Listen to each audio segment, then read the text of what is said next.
दोस्तों नमस्कार। आज की कहानी है सौतन की तलाश भाग 1। तो कहानी शुरू करने से पहले जो भी चैनल पर पहली बार आए हैं चैनल को सब्सक्राइब करें और ऑल का आइकन ज़रूर प्रेस करें ताकि हमारी आने वाली सभी कहानियाँ आप तक सबसे पहले पहुँचे। तो चलिए शुरू करते हैं आज की एक नई कहानी।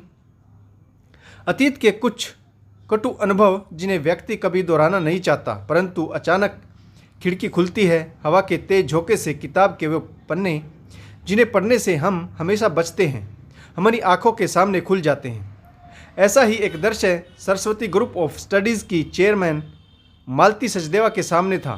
शाम के 5 बजने वाले थे। कॉलेज का स्टाफ और सभी स्टूडेंट जा चुके थे, सिर्फ कुछ स्टाफ ही बाकी था। मालती जी अपने कैबिन में जरूरी कागजात पर सिग्नेचर कर रही थी। इन्हीं कागजात में से एक लिस्ट स्कॉलरशिप के आधार पर एडमिशन पाने वाले स्टूडेंट की थी जिन पर मालती जी ने साइन करने थे। उनकी निगाह इस लिस्ट में टॉप पर लिखे हुए नाम पर पड़ी। उनका दिल और दिमाग न चाहते हुए भी हड़बड़ा गया जब उन्होंने इस लड़की के पिता का नाम पढ़ा। अतीत ने एक बार फिर दरवाजे पर दस्तक दी। मालती जी के मन में इस लड़की के विषय में और अधिक जानकारी पाने की इच्छा दृढ़ हुई। एक बार फिर अतीत के सुलझे अनकहे प्रश्नों के उत्तर पाने का बवंडर मन में हलचल मचाने लगा। लड़की के पिता का नाम वही था जो मालती जी के पति का था और लड़की की मां का नाम था सरस्वती। मन में प्रश्न उठा, क्या यह वही सरस्वती है जिसके कारण मालती देवी कभी अपने पति का पहला प्यार न बन सकी। मालती जी को आज भी याद है कि उनके पति ने अपने पारिवारिक दबाव के चलते उनसे शादी की थी और मालती जी को साफ शब्दों में कह दिया था कि तुम मुझसे शादी करके मेरे शरीर को तो पालोगी, परंतु मेरे मन में कभी जगह नहीं बना पाओगी। मैं तुम्हें दिल से शायद ही कभी सच्चा प्यार कर पाऊँ। उस वक्त मालती जी ने कहा था, मैं तुम्हें अपने प्यार से जीत लूँगी, परंतु कभी जीत नहीं पाई। मालती जी के पति ने अपनी प्रेमिका की यादों को कभी अपने दिल से दूर नहीं किया। मालती के पति ने अपनी प्रेमिका से कभी मिलने की तो कोशिश नहीं की, उससे सारे संबंध भी तोड़ लिए और मालती के प्रति पूर्ण वफादार भी रहे, लेकिन दिल में यादें हमेशा प्रेमिका की ही रही। मालती ने अपने पति की प्रेमिका को कभी नहीं देखा, परंतु उसका नाम सुना था, सरस्वती। मालती के पति को गुजरे हुए 5 साल हो चुके और शादी को 35 वर्ष गुजर चुके, परंतु मालती आज भी उस एक चेहरे की तलाश में है जिसे उसने कभी नहीं देखा, परंतु जिसके कारण वह इस सरस्वती ग्रुप ऑफ इंडस्ट्रीज़ के साम्राज्य की मालकिन तो बन गई, परंतु अपने पति के दिल की रानी कभी नहीं बन पाई।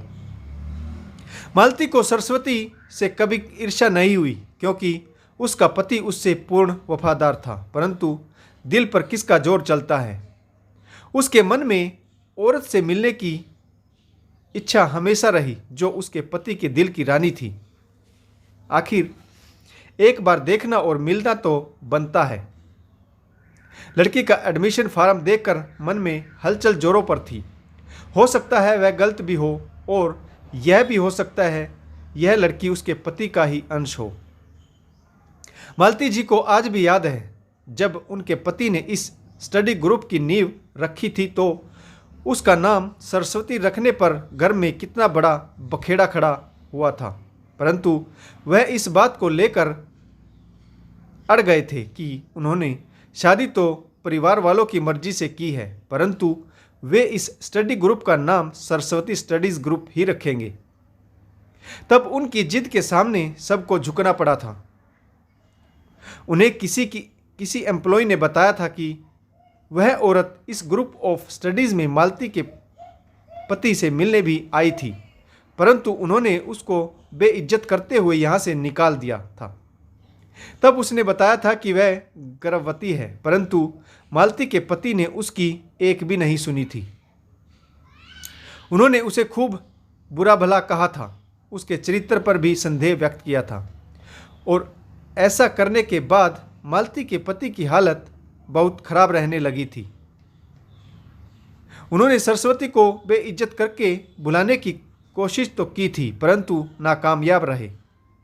दिल पर गहरे सदमे की तरह उन्हें यह चोट लगी कि उन्होंने अपनी सरस्वती को चरित्रहीन तक कह दिया। उन्हें हार्ट की प्रॉब्लम रहने लगी थी और इसी के चलते वे महज 45 की उम्र में ही चल बसे। इसके बाद मालती इस ग्रुप ऑफ स्टडीज़ को चला रही हैं और मालती जी ही इसकी चेयरमैन है। क्या मालती सरस्वती से मिल पाएगी? पढ़िए कहानी के अगले भाग में। आशा करता हूँ आपको यह कहानी ज़रूर पसंद आई होगी। कहानी पढ़ने के लिए आप सभी का बहुत बहुत धन्यवाद। अगर आपको हमारी कहानी अच्छी लगे तो कमेंट्स करके ज़रूर बताइएगा। तो एक बार फिर जय हिंद, वंदे मातरम, भारत माता की जय और जय जवान जय किसान। जय हिंद।